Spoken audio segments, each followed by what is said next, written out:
벨사살 왕이 본 손가락이 새긴 글은 세 단어로 이루어진 글입니다.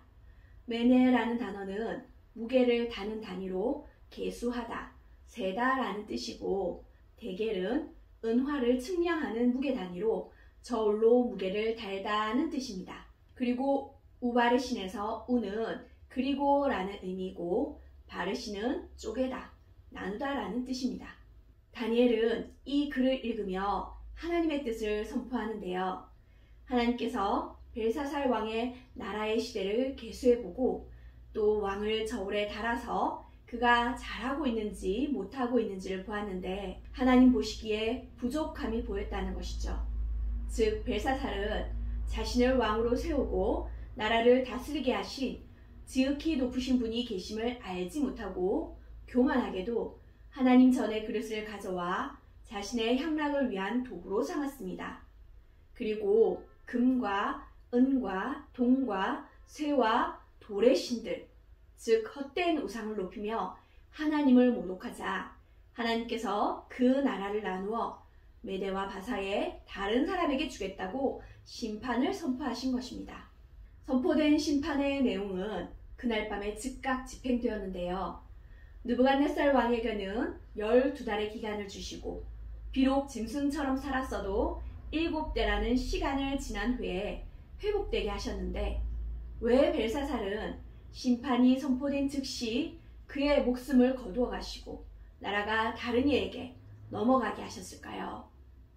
자신의 아버지인 느부갓네살 왕으로부터 배우지 못했던 벨사살 왕은 다니엘의 해석을 듣고도 깨닫지 못했습니다. 벨사살은 다니엘의 해석을 들은 직후 다니엘에게 자색 옷을 입히고 그의 목에 금사슬을 걸어주며 그를 나라의 셋째 통치자로 삼을 것이 아니라 회개해야 했습니다. 물론 이 또한 하나님께서 정해놓으신 계획대로 역사가 진행되는 과정을 보여주는 것이지만 벨사살이 자신의 잘못을 깨닫고 돌이키지 못하자 하나님의 심판으로 목숨을 잃을 수밖에 없었던 것이죠. 다니엘 5장은 이런 벨사살의 무지함을 4장의 느부갓네살과 대비해서 보여주고 있는 것입니다. 다니엘 6장은 사자굴에 던져진 위기의 다니엘이 하나님의 도우심으로 승리하게 되는 내용인데요. 사자굴에 던져진 다니엘에 대한 이야기를 다니엘의 소년 시절로 생각하시는 분들이 많은데요. 이때는 바벨론이 무너지고 메대의 다리오가 통치하던 시대이기 때문에 시기적으로 주전 539년입니다. 주전 605년에 15살 소년 다니엘이 사자굴에 던져진 게 아니라 그로부터 적어도 66년 이후이기 때문에 다니엘은 이미 일흔을 넘긴 노인입니다. 그래서 사자굴에 들어간 건 노인 다니엘인 거죠. 다니엘 4장과 5장이 느부갓네살과 벨사살의 대조를 통해 시간의 주관자 되시는 하나님을 강조했다면 다니엘 3장과 6장은 고난 중에서 승리한 다니엘과 그의 세 친구를 비교하면서 생명의 주관자 되신 하나님을 강조합니다. 다니엘 3장과 6장의 비교를 통해 우리가 알 수 있는 것은 시대가 변하고 왕이 바뀌어도 인간 제국의 속성, 인간의 속성은 변하지 않는다는 것입니다. 바벨론이든 메대 바사든 느부갓네살 왕이든 다리오 왕이든 인간 제국의 통치자들은 자신을 신처럼 높이려고 합니다. 그리고 그렇게 하지 않는 자는 죽여서라도 자신의 권력을 과시하고 확고하게 하려 하죠. 이 두 고난의 차이가 있다면 6장에서 다니엘은 그의 동료들, 그와 함께 국사를 돌보는 총리들과 고관들로부터 시기와 질투를 받아 이런 고난이 시작됐다는 것입니다. 이제 제국에 속한 사람들이 경쟁에서 지지 않으려고 다니엘을 함정에 빠뜨리려고 하는 것입니다. 왜냐하면 다니엘은 다리오 왕이 그를 세워 전국을 다스리게 하고자 할 만큼 뛰어난 자였기 때문입니다. 다니엘은 단순히 일을 잘하는 사람이 아니라 그 어떤 잘못도 찾아볼 수 없을 만큼 충성된 사람이었습니다. 그래서 다니엘을 모독하는 자들은 세상의 방법으로는 다니엘을 넘어뜨리는 게 불가능하다는 것을 알았고 그들은 다니엘을 넘어뜨리기 위해 다니엘의 여호와 신앙을 가지고 덫을 놓았습니다. 그러나 우리 하나님께서는 사자굴에 그의 천사를 보내셔서 다니엘을 지켜주셨는데요. 우리는 다니엘 6장을 다니엘이 하나님과 세상 일에서 충성되니까 하나님이 지켜주셨다라고 하는 정도로만 이해해서는 안 됩니다. 세상은 하나님의 사람들이 신실하게 믿음을 지키는 것을 싫어할 뿐만 아니라 그들을 넘어뜨리기 위해서 법을 이용합니다. 하나님의 법을 지키고 살아가는 사람들로 하여금 하나님의 법을 지키지 못하도록 그들의 법을 세웁니다. 지금 시대도 마찬가지죠. 하나님의 창조 질서에 반하는 악법들을 세우려고 도모하는 일들이 끊이지 않고 있지 않습니까?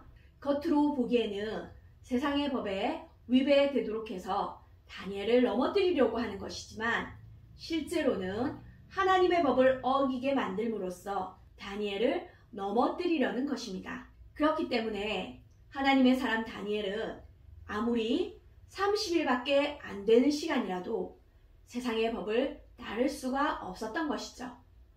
3장의 세 친구들이 생명의 주관자 되신 하나님께서 자신들을 구해주시지 않는다 할지라도 자신들의 생명은 하나님의 결정에 있다고 고백하고 믿음의 길을 굳건히 걸었던 것처럼 6장의 다니엘도 자신의 생명이 하나님의 손에 있다는 것을 알기에 조서의 왕의 도장이 찍힌 것을 알았지만 그는 하나님의 법을 따라 기도하는 것을 멈추지 않았습니다. 우리는 6장을 통해 고난을 피하거나 타협하거나 또는 맞서 싸우지 않고 그저 담담히 자신의 생명의 주관자이신 하나님을 바라보며 믿음의 길을 가는 다니엘을 볼 수 있고 또 그 다니엘을 지키시고 보호하시는 하나님을 볼 수 있습니다.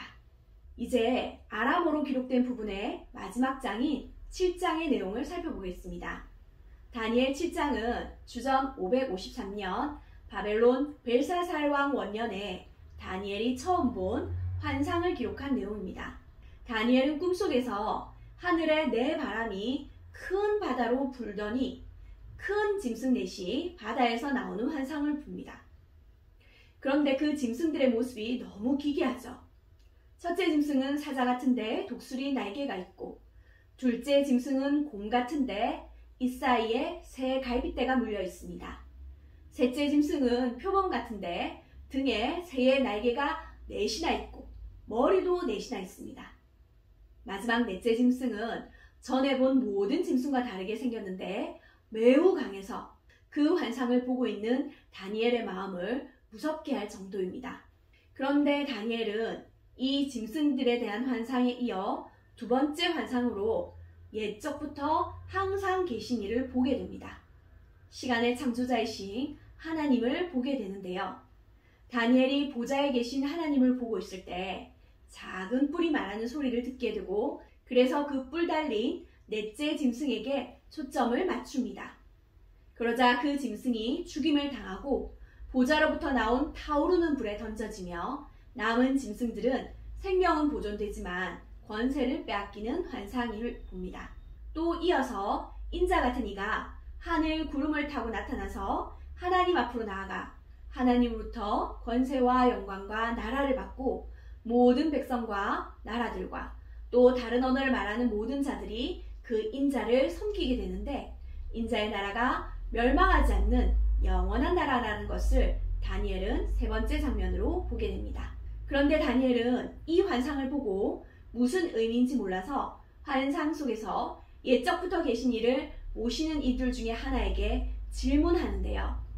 환상 속에서 천사에게 질문을 한 것이죠. 그러자 그 천사는 내 짐승은 세상에 일어날 내 제국이자 왕이며 마지막에는 지극히 높으신 이의 성도들이 나라를 얻게 되는데 그 나라는 영원할 것이라고 말합니다. 다니엘이 7장에서 본 환상은 느부갓네살 왕이 2장에서 보았던 환상과 연결되어 있는데요. 처음 본 사자 같은 짐승은 금머리에 해당하는 바벨론을 상징합니다. 그리고 두 번째 곰 같은 짐승은 은가슴과 팔에 해당하는 메데 바사를 상징합니다. 세 번째 표범 같은 짐승은 동으로 된 배와 넓적다리에 해당하는 그리스를 상징합니다. 그리고 마지막 무섭고 놀라운 짐승은 종아리는 철이고 발은 철과 진흙으로 섞인 로마와 그 이후의 시대를 상징합니다. 다니엘 2장에서 바벨론과 그 이후에 일어날 인간 제국을 네 광물로 만들어진 신상으로 하나님께서 계시해 주셨다면 다니엘 7장에서는 그 내용을 네 마리의 무서운 짐승으로 하나님께서 보여주고 계신 것이죠. 그리고 2장에서는 손대지 아니한 돌이 날아와서 순식간에 신상을 부수고 하나님 나라를 이루었다면 이번 7장에서는 온 우주의 심판자이신 하나님께서 심판을 통해 짐승으로 상징되는 인간 제국을 멸하고 인자에게 권세와 영광과 나라를 주어서 영원한 권세로 영원한 하나님 나라를 다스리게 하신다는 내용입니다. 그런데 다니엘은 자신이 본 환상의 의미, 그 중에서도 심히 무서운 넷째 짐승에 대해서 더 알고 싶어 합니다. 왜냐하면 뿔에 눈들이 달려있고 입이 있어서 말하는 것도 이상하지만 이 뿔이 성도들과 싸워서 성도들을 이긴 것 때문입니다. 그리고 이 뿔이 성도들을 이기자 하나님께서 직접 오셔서 성도들의 원한을 풀어주시고 때가 되어 성도들이 하나님 나라를 얻게 하셨기 때문입니다. 다니엘은 어쩌면 자신들이 겪고 있는 이 보로의 시기가 끝날 것에 대한 예언인가 생각하고 이 넷째 짐승과 그 작은 뿔에 대해서 더 알고 싶어 했을 수도 있습니다. 그러나 이 예언은 다니엘이 사는 시대에 대한 예언이 아니라 아주 먼 미래, 역사의 마지막 시대를 향한 예언입니다. 이런 큰 시간적 간극이 있는 예언을 다니엘이 깨닫지 못하자 천사가 해석을 해주는데요.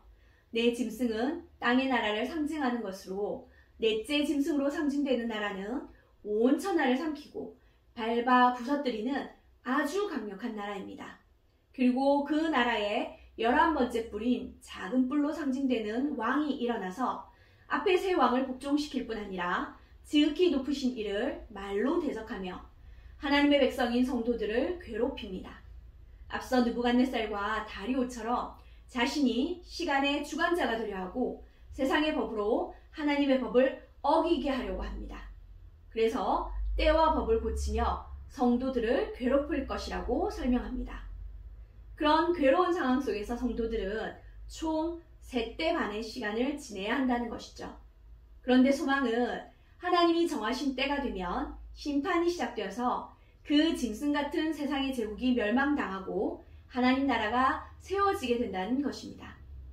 이 환상은 로마 시대와 그 이후 세상의 마지막 때까지 생겼다 사라지는 수많은 제국과 그 통치자들이 다양한 모양으로 성도를 괴롭힐 것이고 특별히 마지막 때에 잔인하고 강력한 나라의 통치자가 나타나서 말로 하나님을 대적하며 성도들을 괴롭힐 것이지만 하나님의 때가 되어 심판이 시작되면 악한 인간 제국의 나라가 멸망당하고 하나님의 나라가 세워질 것이라는 의미입니다.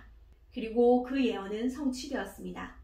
다니엘 7장 13, 14절에서 말씀하고 있는 인자이신 예수님이 이 땅에 오셔서 십자가에서 구속사역을 완성하시고 부활 승천하셔서 하나님께 그 나라를 받으셔서 지금 다스리고 계십니다. 그리고 인자이신 예수님을 그리스도라고 고백하는 교회가 예수님 안에 함께 있습니다. 그래서 다니엘은 인자를 한 개인으로 보았지만 천사는 인자는 지극히 높으신 이의 성도들이라고 집단, 무리라고 해석합니다. 물론 예수님의 초림으로 시작된 하나님 나라는 예수님의 재림으로 완성될 것이고 그 사이에 간극은 있습니다. 그동안 성도들은 세상 속에서 다니엘과 그 세 친구들이 고난받았듯이 고난을 당하게 될 것입니다. 그러나 3대 반이라는 고난의 시간은 하나님의 영원하신 시간에 비하면 짧은 시간이고 하나님이 정하신 때가 되면 세상 나라를 완전히 끝내는 심판이 집행될 것이라는 것을 우리는 다니엘 7장을 통해서 알 수 있습니다. 그리고 그 때가 되면 완전한 하나님 나라와 그 통치권을 주시겠지만 지금 인자 되신 그리스도와 연합한 교회가 예수님 안에서 하나님 나라와 그 통치권을 누리고 살라고 도전하십니다. 바라기는 다니엘서 묵상을 통해 우리의 생명의 결정권자이시고 또 우리의 시간의 주관자이신 하나님을 믿는 믿음을 굳게 하셔서 어떤 고난 속에서도 흔들리지 않고 이미 예수님 안에서 하나님 나라와 그 통치권을 소유한 성도로서의 특권을 누리며 살아가는 그런 은혜가 있는 우리 제자들 교회가 되기를 소원합니다. 함께 기도하시겠습니다. 시간의 주권자이시며 우리를 살리기도 하시고 죽이기도 하시는 하나님 아버지, 오늘 다니엘서를 통해 우리에게 하나님의 때까지 인내하며 고난 속에서 믿음으로 승리하라고 권면하셔서 감사합니다. 어지러운 세상 가운데서 살아가지만 예수 그리스도 안에서 하나님 나라와 그 통치권을 소유한 자로서 당당하게 살라고 교훈하셔서 감사합니다. 지금 우리에게 주어지는 고난의 삶을 다 이해할 수 없지만 이 길에서 나와 함께 계신 예수님 의지해서 믿음으로 승리하는 우리 제자들 교회가 되는 은혜를 허락해 주시옵소서. 그렇게 하실 주님을 기대하며 살아계신 예수 그리스도 이름으로 기도드리옵나이다. 아멘.